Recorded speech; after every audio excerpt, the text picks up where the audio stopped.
Hello students, पिछली video में हमने सीखा त्रिभुज और त्रिभुजों के प्रकार। त्रिभुजों के प्रकार हमने 6 प्रकार से बताए थे।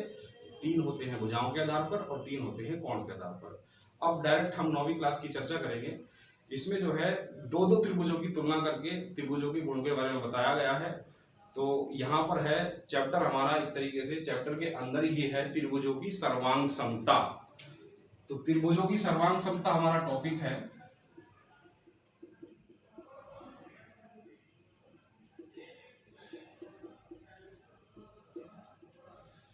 सर्वांग समता शब्द का अगर संधि विच्छेद करें तो सर्वांग समता का मतलब होगा सर्व प्लस अंग प्लस समान, यानी सारे अंग अगर समान होंगे तो वह दोनों त्रिभुज हमारे सर्वांगसम त्रिभुज होंगे। तो दो त्रिभुज अगर सर्वांगसम त्रिभुज तब कहलाएंगे यदि उनका साइज और शेप एक जैसा है, यानी आकार और आकृति एक जैसी है, तो वह सर्वांगसम त्रिभुज कहलाएंगे। अब सर्वांगसम त्रिभुज की परिभाषा तो हमने बता दी है, लेकिन इसमें अब कुछ कसौटियां हैं, यानी कि मिनिमम रिक्वायरमेंट टू डिफाइंड सर्वांगसम त्रिभुज। जो दो त्रिभुज होंगे वो किस प्रकार से होंगे, तो उसको हम कहते हैं हिंदी में कसौटियां, इंग्लिश में बोलते हैं क्राइटेरिया। तो त्रिभुजों की सर्वांग समता की कसौटियां 5 डिफाइन की गई हैं, वो हम आपको बता दे रहे हैं।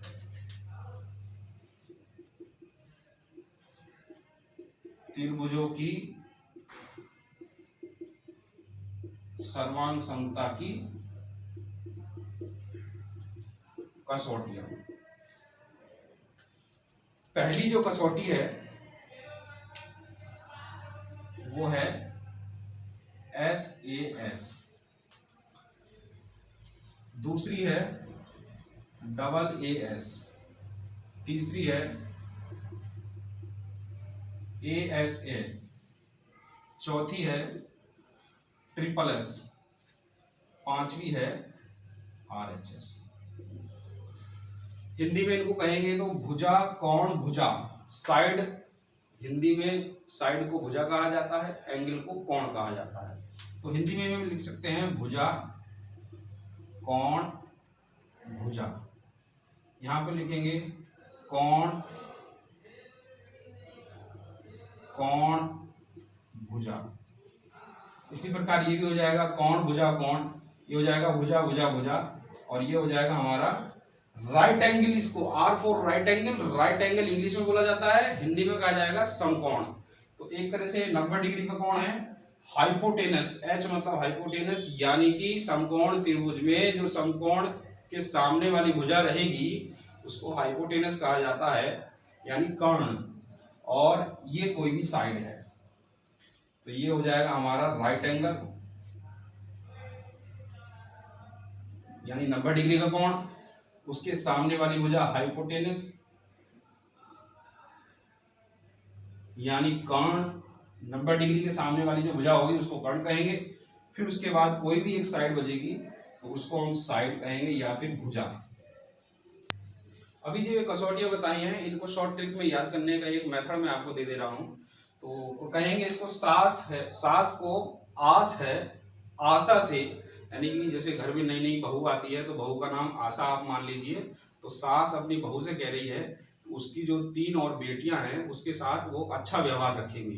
तो इसको हम कहें सास को आस है आशा से कि वो तीनों सिस्टर के साथ राइट यानी कि सही व्यवहार, ऑनेस्ट यानी ईमानदार, और सिंपैथी यानी कि दयालुता का भाव रखेगी तीनों सिस्टर के साथ। तो एक शॉर्ट ट्रिक हमने आपको बता दी है।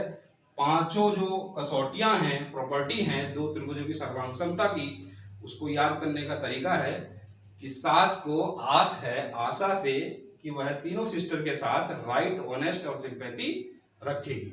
चलिए अब इनको चित्र के माध्यम से सीखते हैं कि मैं क्या कहना चाह रहा हूं। अभी जो 5 कसौटियां बताई थी उनमें से 3 कसौटियां उसी क्रम में बताते हुए, पहली कसौटी SAS है, और बीच में एंगल लिखने का मतलब है कि दोनों साइड के बीच में एंगल होना चाहिए।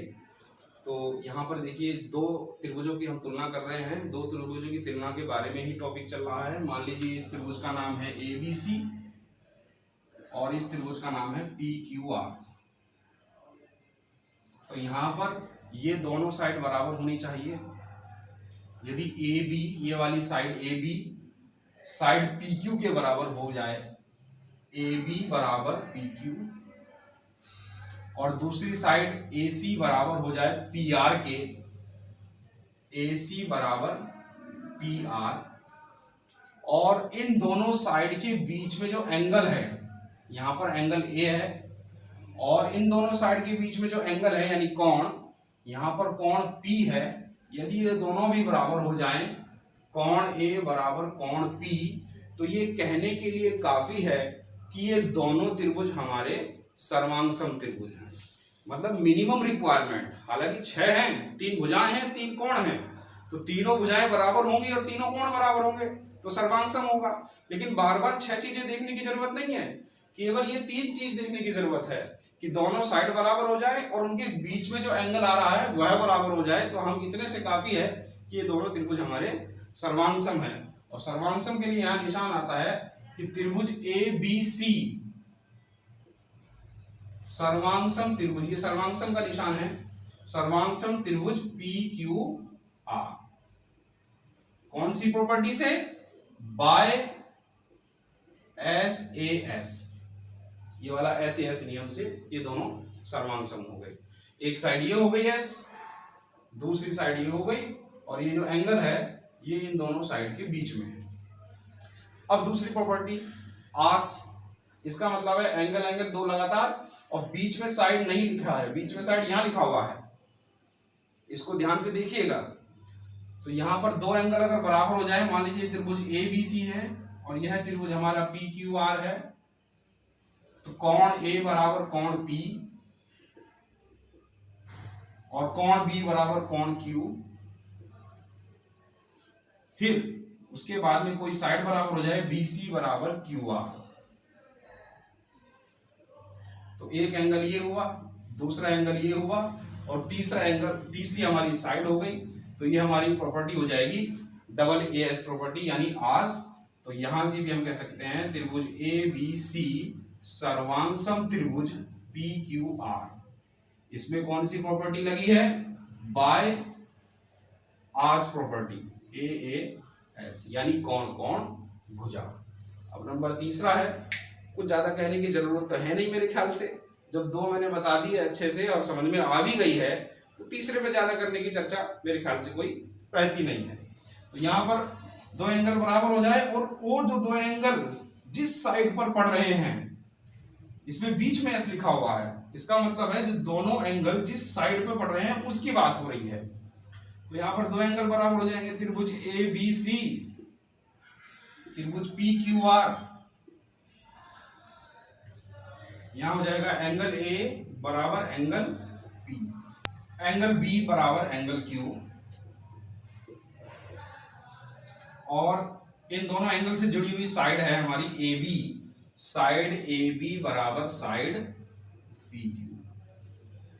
तो यहां पर ये दोनों त्रिभुज इस प्रकार हम कह सकते हैं, अगर दो कोण बराबर हैं और एक भुजा हमारी बराबर है, तो हम कहेंगे ये दोनों त्रिभुज हमारे सर्वांगसम त्रिभुज हैं।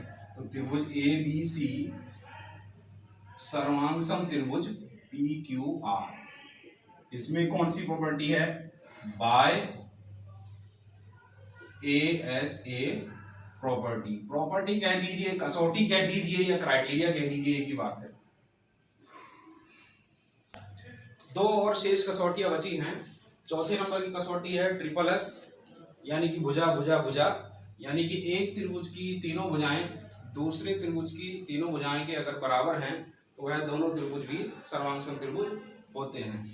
यानी इसमें देखिए ए बी बराबर है हमारे पी क्यू के, तो साइड ए बी बराबर पी क्यू, साइड, इसमें डबल टिक मैंने इसे लगाया है ताकि आप देख करके सही से पहचान ले।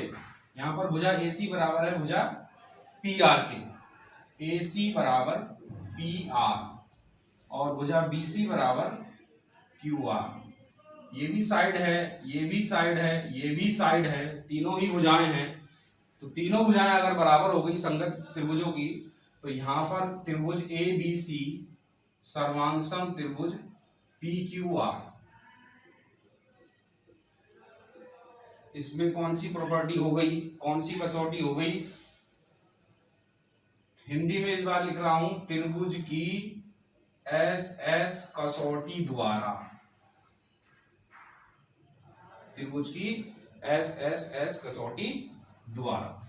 यहां पर देखिए अब आर का मतलब मैंने बताया था राइट एंगल यानी 90 डिग्री का कोण, तो इसको आर मैंने लिखा है, आर की जगह या फिर आप लिख सकते हैं 90 डिग्री, वो तो निश्चित है। जब 90 डिग्री का हो जाएगा तो केवल दो ही चीज आपको देखनी रहेगी, 90 डिग्री के सामने वाली भुजा अगर बराबर है दोनों त्रिभुजों की, और इसके बाद दो साइड बचती हैं, कोई सी भी एक साइड बराबर है, ये दोनों साइड बराबर हैं, या फिर इसको हटा करके देखिए, अगर ये दोनों साइड बराबर हैं तो भी ये हमारे सर्वांग त्रिभुज हैं। अगर ये बराबर नहीं है, ये बराबर है, तो भी सर्वांग त्रिभुज है। बस इसका मतलब ये है, ये थोड़ा सा हमारा रोटेट कर दिया गया है। अगर इस एंगल को उठा करके हम ऐसे खड़ा कर दे, रोटेट कर दे 90 डिग्री घुमा करके, तो ये सेम ऐसा ही हो जाएगा, उससे आपका मतलब नहीं होता है। तो मान लीजिए ये साइड है, समझने के लिए मैं उसी डायरेक्शन में लिख रहा हूं। तो यहां पर हमारा हो जाएगा, मान लीजिए त्रिभुज ए बी सी, इसको कह देंगे त्रिभुज पी क्यू आर। इसमें कोण बी तो हमारा 90 डिग्री हो ही गया, कोण बी बराबर कोण क्यू बराबर दोनों ये 90 डिग्री है। उसके बाद में 90 डिग्री के सामने वाली भुजा ए सी बराबर पी आर, ये है हमारा 90 डिग्री के सामने की भुजा, यानी कि हाइपोटेनियस यानी कर्ण।